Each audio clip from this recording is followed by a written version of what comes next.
Eh bien, les représentants africains continuent par faire leur entrée en compétition à la Coupe du Monde. Après la défaite du Sénégal, c'est au tour de la Tunisie et du Maroc de faire leur entrée.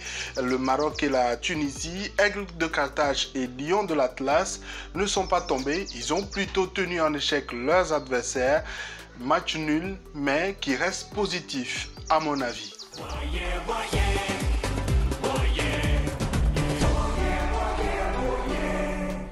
Salut à toi, bienvenue sur ma chaîne, moi c'est Jacques, ici j'analyse l'actualité sportive africaine et si tu ne l'as pas encore fait, abonne-toi à ma chaîne, active la cloche de notification pour qu'on puisse continuer par évoquer ce type de sujet ayant bien sûr trait au sport sur notre continent.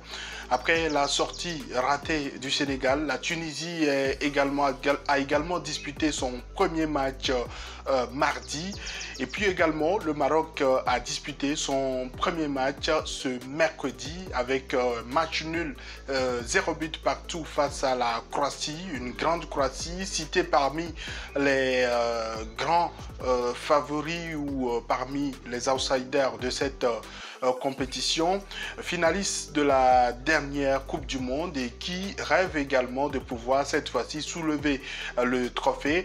Mais cette fois-ci, ils sont tombés sur des Marocains assez solides, assez déterminés et qui voulaient à tout prix réussir à marquer de leur empreinte cette Coupe du Monde. Alors, contrairement à la défaite du champion du monde d'Afrique face bien sûr aux Pays-Bas, on en a parlé récemment dans la vidéo et cette fois-ci ces deux représentants ont réussi quand même à ne pas tomber. Pour moi, il y a deux similitudes entre la prestation de la Tunisie et celle du Maroc.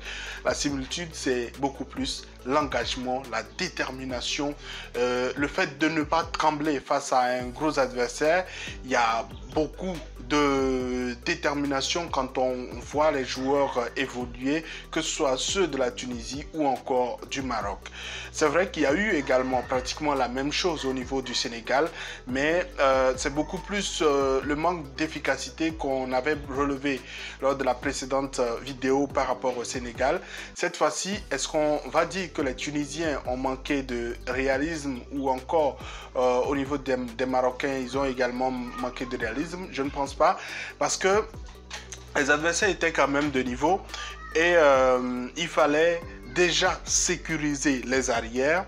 Le Maroc par exemple avait en face une très grande Croatie qui a de grands noms, avec un métronome Modric, 37 ans, qui a disputé plusieurs Coupes du Monde, Ballon d'Or, et donc qui est aujourd'hui l'épine dorsale de cette formation croate.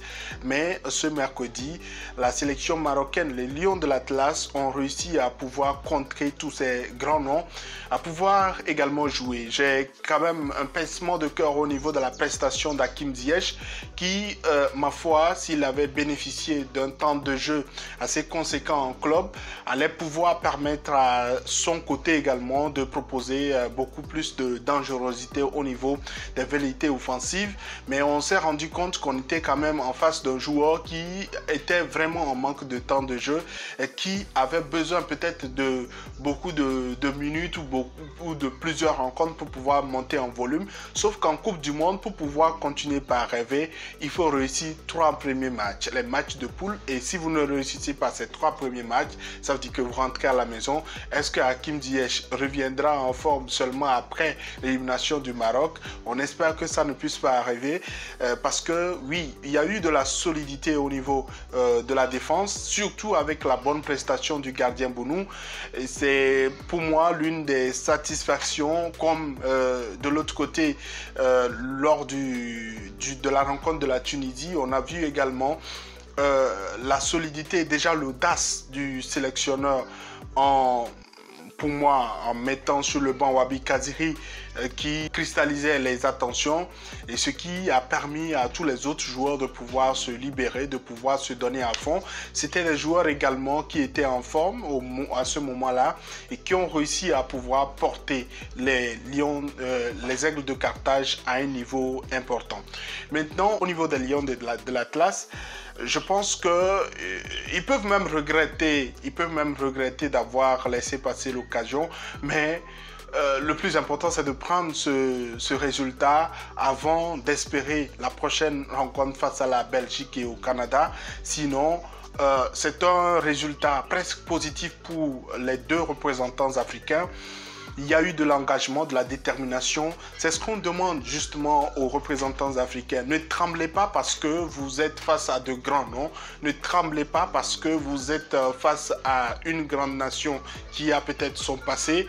Et si le passé marchait, l'Arabie Saoudite n'allait pas battre l'Argentine avec tout son passé, tout son palmarès, sa Copa América très récemment remportée et tous ces joueurs connus mondialement au niveau du football.